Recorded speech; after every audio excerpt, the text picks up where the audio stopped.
নেই যে ও গোবিন্দকে সর্বস্ব দিয়েছে, বরঞ্চ রাধারানী প্রেমের অধীশ্বরী ভাবময়ী। তাই দেখতে রুক্মিণী দেবী এসেছেন। এসে রুক্মিণী দেবী গোবিন্দকে বলছেন, আমি হাতে করে রাধারানীকে একটু গরম দুগ্ধ সেবা দেব। তো যখন গরম দুগ্ধ সেবা দিতে যাবে, যখন ভগবানকেও যদি কোনো জিনিস অর্পণ করেন, দেখবেন ওটা সেবা উপযোগীর মতো শীতল হয়েছে কিনা। যে ভোগটা ভগবানকে লাগাবেন, পরমান্ন বা অন্ন, ওটা যদি আপনি হাত দিতে না পারেন, তাহলে ওটা ভগবানকে ভোগ লাগাবেন না। সেবার উপযোগীর মতো উষ্ণতা কমেছে কিনা দেখে তবে দিতে হবে।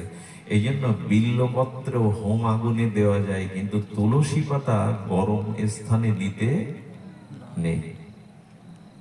তুলসী পাতা কোনো গরম বস্তুতে দিতে নেই, অথচ বেল পাতা আগুনের মধ্যে হোমে অর্পণ করতে হয়। দুটো ক্রিয়া। এই জন্য রুক্মিণী দেবী করেছে কি, গরম দুগ্ধটা রাধারানীকে সেবা করিয়েছে। রাধারানী খুব প্রসন্ন হতে পারেননি। রুক্মিণী দেবী এসে গোবিন্দের শয়নকক্ষে এসে যখন গোবিন্দের চরণ সেবা করছে, দেখে গোবিন্দের সমস্ত চরণটা লাল, যেন গরম জল পড়লে, গরম তেল পড়লে যে পায়ের অবস্থা হয়, বলে খুব ব্যথা করছে, পায়ে হাত দিও না, চরণ সেবা করার দরকার নেই। প্রভু এখন লাল হয়ে গেছে, পড়ে যাওয়ার মতো। তখন বললেন, রাধারানীর হৃদয়ে আমি বাস করি, আর রাধারানীর হৃদয় আমাতে বাস করে। তুমি যে গরম দুগ্ধ খাইয়েছ, সেটা হৃদয়ে যাওয়াতে, যেহেতু রাধারানীর প্রাণ বা মন আমি, আমার চরণেই ওই ব্যথাটা এসে পৌঁছেছে, পুড়ে গেছে তাতে। এর দৃষ্টান্ত আমি আপনাদের দিতে পারবো না, তবে একটা দৃষ্টান্ত মনে পড়ছে। খুব উঁচু বারান্দা থেকে যদি 3-4 মাসের কি 6 মাসের শিশু পড়ে যেতে দেখে তার নিজের মা দূর থেকে, ও পড়ে যাওয়ার সাথে সাথে যে ব্যথাটা সন্তানের লাগে, তার থেকে কোটি গুণ ব্যথা মায়ের বুকে লাগে। তার মানে মা গর্ভে ধারণ করেছিল, তো প্রতিপালন করেছিল, তো আত্মজ, মার আত্মা থেকেই জাত সন্তান। এই জন্য সন্তানের ব্যথাটা, আমি এও শুনেছি, কোন সন্তান মারা গেলে পিতার ব্রেন স্মৃতিশক্তি অর্ধেক নষ্ট হয়ে যায় যদি যুবক পুত্র মারা যায়, আর মায়ের হার্ট ছিদ্র হয়ে যায়। এটা আমি দেখেছি। সন্তান বৎসলা কোনো পুত্র সন্তান বা কোনো সন্তান মারা গেলে মার হৃদয় ছিদ্র হয়ে যায়, হার্ট ছিদ্র হয়ে যায়। এই জন্য যেহেতু আত্মজ, এই জন্য ভগবান বলছেন, আমি বিনিময় করেছি, আমার প্রাণটা আমি সাধুকে দিয়ে দিয়েছি, আর সাধু আমাকে যে প্রাণটা দিয়েছে, তার প্রাণটা আমার হৃদয়ে। এই জন্য দেখুন, যা দিন ভগবানকে ফুল তুলসী বিল্লপত্র যা দিন, কিন্তু সর্বোচ্চ দেওয়া হলো মনটা। উনি লক্ষ্য করছেন যে মনটা আমরা ভগবানকে দিয়েছি কিনা। তো যাই হোক, আমি একটা শব্দ নিয়েই এতক্ষণ একটু আস্বাদন করিয়েছেন ভাগবত, সেটা হলো মত কর্মকৃত। যা কিছু করো আমার উদ্দেশ্যেই অর্পণ করো। এরপরে বললেন, মত পরম, মনে মনে আমার প্রাপ্তির জন্য আর আমার ভক্ত প্রেমে নিষ্কাম ভাবে আমার নাম গুণ শ্রবণ কীর্তন মনন ধ্যান পঠন এগুলো অভ্যাস করো। এবার আমরা নামের প্রসঙ্গে আসি। ভগবান বলেছেন, দেখো মনটা এমনি এমনি আমাতে আসবে না, আমার নাম রূপ গুণ লীলা এগুলি শ্রবণ করতে থাকো। যদি এগুলো শ্রবণ করতে পারো, তাহলে প্রাপ্তির জন্য তৎপর হও। নিষ্কাম ভাবে আমার নাম, কি বলেছেন এখানে? নিষ্কাম ভাবে, কোনো কামনা না রেখে আমার নাম রূপ লীলা আমার গুণগতা সাধু সঙ্গে শ্রবণ করো, তাহলে মনটা আমাদের আসবে। এই হলো উপায়। এই জন্য বললেন মদ পরম, মদ ভক্ত মানে আমার গুণ শ্রবণ করো, আমার নাম কীর্তন করো, আমার অপরূপ মহিমা নাম রূপ লীলা এগুলি শ্রবণ করতে করতে আস্বাদন করতে করতে তুমি আমার ভক্ত হয়ে যাবে, তোমার মনটা তুমি আমাকে অর্পণ করবে। আজ আমরা এই জন্য সামান্য একটু এখানে তার শ্রবণ কীর্তন মনন ধ্যান এগুলি একটু শ্রবণ করি, যে ভগবানের নামই পারে, ভগবানের হরি কথা শ্রবণ কীর্তনই পারে মনটা ভগবানে অর্পণ হওয়ার সব থেকে প্রকৃষ্ট উপায়। এই জন্য ভগবান বললেন কি, মন্মনা ভব মদ ভক্ত মদ যাজি মাং নমস্কুরু মামি বৈশসী সত্যং তে প্রতি জানে প্রিয় হসিবে। তখনই প্রিয় হবে সে আমার, যখন মনমানা ভব, আমাকে মনটা অর্পণ করবে, মদ ভক্ত আমার ভক্ত হবে, আমার যাজন করবে, আমার শ্রবণ কীর্তন করবে, সবশেষে বললেন আমাকে সে একটা নমস্কার করবে। আচ্ছা, দিন রাত কয় ঘন্টার মা? 24 ঘন্টা। ভগবানকে একটা প্রণাম করতে কয় সেকেন্ড লাগে? 10 সেকেন্ড লাগুক, তার বেশি লাগে না। কিন্তু কি দুর্ভাগ্য আমাদের, গোবিন্দ বললেন কিছু না করতে পারো, প্রতিদিন আমাকে তো একটা প্রণাম করো। 24 ঘন্টা যার হাতে দিন রাত, সে মানুষ আমরা এখানে অনেকেই আছি সারাদিনে খুব শ্রদ্ধাভরে ভগবানকে মাথা নত করে 10 সেকেন্ড একটা প্রণামও করি না। আমাদের দুর্দশা বুঝবে কি? মাং নমস্কুরু, আমাকে নমস্কার করো। ভগবান ভাগবতে বলেছেন শ্রীকৃষ্ণ প্রণামী পুনর্জন্ম ন ভবায়ে। আমার চরণে অহংকার, বিদ্যা গৌরব, জাতি গৌরব, কুল গৌরব নত করে যে আমার চরণে একবার প্রণাম করে শ্রদ্ধাবারে, তার আর পুনর্জন্ম নিতে হবে না। একটা প্রণাম করার সময় তো আমাদের হাতে এখন নাই। দেখুন, ভগবানের গুণকীর্তন না শ্রবণ করলে, ভগবানকে মনটা একটুখানি না দিতে পারলে, তার কাছে না গেলে, তাকে প্রণাম না করলে ভগবানের প্রতি মমতা, আচ্ছা যাকে কখনো দেখেননি, যার কাছে যাননি, যার কোনো গুণ, যার কোনো মহিমা শোনেননি, তার প্রতি মমতা আসবে? আর মমতা যার প্রতি নেই, তার ব্যথায় আপনি কখনো ব্যথিত, তার জন্য আপনি কখনো চিন্তিত হতে পারেন না। একটা দৃষ্টান্ত দিচ্ছি। সকালবেলা উঠে এখন নিয়ম হয়েছে পেপার গুলো দেখা, খবরের কাগজ, চা থাকবে এক কাপ, একটু বিস্কুট আর একটা খবরের কাগজ। এটাই এখন নিয়ম হয়ে দাঁড়িয়েছে যারা বিশেষ শহর কেন্দ্রিক জীবনে বাস করে। কিন্তু হেডলাইনে দেখছে আজকে ট্রেন দুর্ঘটনায় 100 জন মৃত, ঢাকায় বা কোথাও। আচ্ছা, এই সংবাদটা পড়ার পরে তার চা খাওয়া বন্ধ হয় তো? সে কাঁদতে বসে তো? কথা বলবে বরঞ্চ অন্যকে ডেকে ডেকে শোনায়, শুনেছো কি ভয়াবহ ঘটনা, 100 জন ট্রেনে মারা গেছে, সে চা খাওয়া বন্ধ করে? আচ্ছা, যদি ওই ট্রেনে তার ভাই বা কোনো পুত্র, তার স্ত্রী থাকতো, যে ট্রেনটার সংবাদ দেয়া হচ্ছে ওই ট্রেনে থাকতো, চা খেতে পারতো? উদ্বিগ্ন হতো কিনা? তার কারণ ওই 100 জনের প্রতি তার কোনো মমতা নাই। কিন্তু ওই ট্রেনে, ওই নাম্বারের ওই ট্রেনেই যদি তার কোনো নিজজন থাকতো, চা ফেলেছে এসে রুদ্ধেশ্বরে দৌড়াতো, উদ্বিগ্ন হতো। যার প্রতি মমতা নেই, তার জন্য কি চোখে জল আসে? তার জন্য কি মানুষ ভাবে? তো ভগবানের প্রতি মমতা আসবার জন্য তো তার কাছে যেতে হবে। আপনার একটা প্রণাম করুন, তাকে একটা ফুল তুলসী দিন, তার গুণকীর্তন শ্রবণ করুন। এমনি করেই তো তার প্রতি মমতা, আসক্তি আসবে।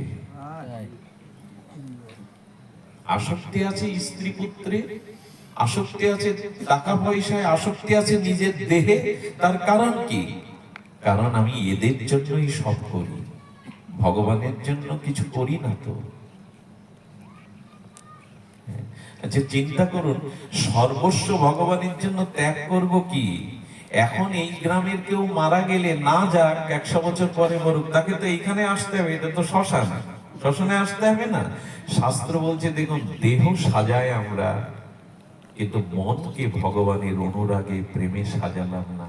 দেখুন, আমাদের শাস্ত্রে এও বলেছে দেহকে খুব বেশি সাজাতে নেই। দেহ ভোগ বা দেহের সুখবাঞ্ছা ভক্তি বিরোধী। তার মানে এরকম বলা হচ্ছে না আপনি ভালো বস্ত্র পরবেন না, দেহ পরিষ্কার রাখবেন, এরকম না। কিন্তু দেহকে সাজিয়ে কি করবেন? এখনই আমার শরীরে ক্যান্সারের জাম ধরা পড়লে থেরাপি দেওয়ার পরে দেখবেন আমি কত বিবর্ণ হয়ে যাই, পুড়ে যায়। মানুষের অন্তিম যাত্রায় তো এখানে যে ছাই হতে হবে। এই জন্য বলছেন দেহকে যতটা সাজাই, যত জিনিস ব্যয় করি দেহের পেছনে, শাস্ত্র বলেছে কি মনটাকে সাজাও, এবার মনটাকে শৃঙ্গার করো। দেহটাকে অনেক দিন ধরে সাজিয়েছো, মন সাজাওনি। সেই মনটাকে শৃঙ্গার করতে গেলে, মনটা সাজাতে গেলে হরি নাম হরি কথাই হলো মনকে সুন্দর করে, মনকে সাজায়। হরি কথা, হরি নাম, সাধু সঙ্গ, এটাই মনকে সাজায়। কিন্তু যেখানে গেলে মন অসুস্থ হয়, আমরা সেখানে এখন বেশি লোক যায়। আর যেখানে গেলে মন সুখ পায়, মনের শান্তি, মন সুন্দর হয়, সেখানে যেতে চায় না। আচ্ছা, হরি কথা আমি যদি আরো 2 ঘন্টা বলি, আর্ধেক মানুষ সেখানে নিদ্রাভূত হবে। আরে এখনই অনেকেই চোখ বুজাচ্ছেন, আমি তো সবার দিকে তাকাচ্ছি, বোঝা যাচ্ছে। কারণ হরি কথা শুনলে আত্মাটা শান্ত হয়, তৃপ্ত হয়।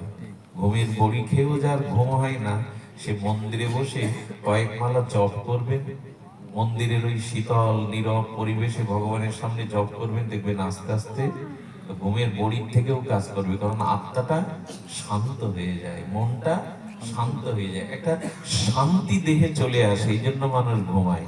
কিন্তু যাত্রা দেখতে গেলে ঘুম আসে সারা রাত। নাচ গান, গানের কনসার্ট, ওইসব নাচানাচি আসে কি না? আসে কেন জানেন? ওই সময় আত্মাটা অশান্ত হয়ে ওঠে। আত্মার খাদ্য তো ওগুলো না, আত্মার খাদ্য ভগবত কথা, হরিনাম, সৎ চিন্তা। এখন যাত্রা মঞ্চে নাচ গান দেখলে আত্মা বিক্ষুব্ধ হয়ে ওঠে, আত্মা অশান্ত হয়ে ওঠে। রোগী ব্যক্তি ঘুমাতে পারে না, সুস্থ ব্যক্তি ঘুমায়। এই জন্য আত্মাকে সাজাতে হবে, মনটাকে সাজাতে হবে। দেহটাকে অনেক সাজিয়েছি, কিন্তু এর পরিণাম কি? আমার মৃত্যুর পরে যদি আমার সংস্কার করার কেউ না থাকে, আমি গতদিন বলেছিলাম কথাটা, এ দেহ কার? মা বলছেন আমি গর্ভে ধারণ করেছি, দেহটা আমার। তো দেহটা আমার। পিতা বলছে আমার ঔরসেই তোর জন্ম, দেহটা আমার। আচ্ছা, যার পিতামাতা নেই, যে অন্নদাতা তাকে অনাথ আশ্রমে পালন করেছে, সে দাবি করবে দেহটা আমার, আমি অন্ন দিয়েই ওকে প্রতিপালন করেছি। আগেকার দিনে দাস প্রথা ছিল, দাস কিনতে পাওয়া যেত সারা জীবনের মতো। যে দাসকে কিনে নেওয়া যায়, ভরণ পোষণ করে, সে দাবি করে দেহটা আমার। স্ত্রী বলে পতির দেহ আমার, পুত্র বলে আমার পিতা, সবাই দাবি করছে। শেষে শ্মশানের চিতার আগুন বলছে তোমরা যে যাই বলো, দেহটা আসলে আমার, আমি ওকে শেষ গ্রাস করব। আচ্ছা, প্রকৃত অর্থে দেহটা কার? প্রকৃত অর্থে যদি বলি দেহটা কার, যেমন ছোট্ট একটা দৃষ্টান্ত দেই, বাড়িটা কি বাড়ির জন্য? গাছের ফল কি গাছের জন্য? মায়ের স্তনের দুগ্ধ কি মায়ের জন্য? একটু কথা বলুন। এগুলো তার জন্য না। খাদ্যটা কি খাদ্যের জন্য? খাদ্যটা কি খাদ্যের জন্য না খাদকের জন্য? বাড়িটা কি বাড়ির জন্য না অন্য কারো বাড়ির মালিকের জন্য? ঠিক তদুপরি প্রশ্ন, দেহটা কার জন্য? দেহটা আত্মার জন্য। আত্মা না থাকলে দেহের কোনো অস্তিত্ব, কারো সম্বন্ধ থাকে না। আর আত্মাটা হলো ভগবানেরই অংশ। আত্মা হলো ভগবানের অংশ। এই জন্য নিবেদন করব, এই দেহ গোবিন্দ সেবার জন্য, ভগবানের ভজনের জন্য এই দেহ পাওয়া। ভোগ সুখ তো শুকর কুকুররাও করে, জন্তু জানোয়াররাও কাম কামনা আছে, বংশ বিস্তার করে, তারা ঘুমায়, তারাও ভালো মন্দ খায়। দেহটা শুধু ভোগের জন্য নয়, দেহটা ভগবানের সেবার জন্য। এই হলো ভক্তির সূত্র। যতদিন মনে করবেন মনুষ্য জন্ম পেয়েছি, হ্যাঁ, ওই গানটাই গাই আমরা, খাও দাও ভক্তি করো, জীবনটা তো মস্ত বড়। না, এই স্লোগান ভাগবতের না, এই গান ভাগবতের না। ভাগবতের গান হলো, আমাদের সঙ্গীত হলো, কৃষ্ণ ভজিবার তরে সংসারে আইন। আমাকে এই জন্মটা ভগবান দিয়েছেন উন্নত করে তার সেবার জন্য, তাকে আনন্দ দেওয়ার জন্য, তার হওয়ার জন্য, কৃষ্ণ ভজনের জন্য। পথ হারা আমরা। কোথায় যেতে হবে, কি করতে হবে, আমার কি কর্তব্য, আদৌ আমাদের সেদিকে খেয়াল নাই। তাই ভগবান বারবার এখানে বলছেন, মত কর্ম কি মত পরম মদ ভক্ত সঙ্গ বর্জিত নির্বৈর সর্বভূতেষু যশা মামিতি পাণ্ডব। সমগ্র গীতার এই শ্লোকটা খুব অর্থবহ। আমার ভক্ত হও, মনটা আমায় দাও, আমার যাজন করো, তুমি আমাময় হয়ে যাও। এটাই তোমার জীবনের সফলতা, এটাই তোমার জীবনের পূর্ণতা। আমরা নিজের মঙ্গল চাই তো। যাই হোক, যেহেতু নামযজ্ঞ, আমি নামের উপরে দুটি কথা বলবো বলে আমার প্রাণ চেয়েছিল। নামের প্রসঙ্গে আমরা দুটি কথা একটু আস্বাদন করি। নাম প্রসঙ্গে যদি বলতে হয় তবে বলবো, দেখুন, বর্তমান এই কাল কবলিত সময়ে আমাদের মুক্তি, আমাদের ভক্তি, আমাদের কল্যাণ, নিজের উদ্ধারের একমাত্র শ্রেয় পন্থা হলো হরিকথা শ্রবণ আর হরিনাম সংকীর্তন গ্রহণ। এই দুটি শ্রবণাং মঙ্গলাং, এক হরিকথা শ্রবণ এবং আমাদের জীবনে হরিকথা শ্রবণ এবং ভগবত নাম গ্রহণ। আপনি যে সম্প্রদায়ের হন, আমি বলবো তাকিয়ে দেখুন আপনার ইষ্টদেব কি বলেছেন। প্রত্যেকটি সম্প্রদায়ের, বিশেষ করে কলিযুগে, হরিনাম মাহাত্ম্যের কথাই বলেছেন। এমনও বলা আছে যে কথা সকলের মুখস্থ ঠোঁটস্থ, হরের নাম হরের নাম হরের নামইব কি বলম কলৌ নাস্তেব্য নাস্তেব্য নাস্তেব্য গতি ধন্যতা। হরি নামটাকে যে যে সম্প্রদায়ের হন আপনাকে গ্রহণ করতে হবে, কারণ এটা যুগ ধর্ম, প্রত্যেকটি জীবের ধর্ম এই হরিনাম। তবে এই হরিনামের অনন্ত মহিমাকে জেনে নাম করলে নাম ক্রিয়াশীল হবে। তার ছোট্ট একটু আস্বাদন দিয়ে পাঠ বিশ্রাম। হরিনামের তত্ত্বটা জানতে হবে। হরিনামের তত্ত্ব কে জানে? ভগবান শ্রীকৃষ্ণকে বলা হলো, আপনার নাম মহিমা কেমন? বলেন, আমি নিজেও জানি না আমার নামের মহিমা কি। রঘুপতি রামচন্দ্র বলছেন, আমার নামের মহিমা আমি নিজেও জানি না, শিব ব্রহ্মাও জানে না। ভগবানের থেকে তার নাম অনেক বড়। তার ছোট্ট একটা দৃষ্টান্ত দেবে। রামচন্দ্র সেই সমুদ্রে সেতু বন্ধের সময় রামচন্দ্র নিজে পাথর ফেলছিলেন, সব সেনারা ফেলছে, আমিও ফেলি, কিন্তু রাম ভগবান দেখছেন ওনার হাতের পাথরগুলো সব ডুবে যাচ্ছে আর ভেসে যাচ্ছে, কিন্তু নল নীল যে পাথরগুলো দিচ্ছে সমুদ্রে ওটা ভাসছে।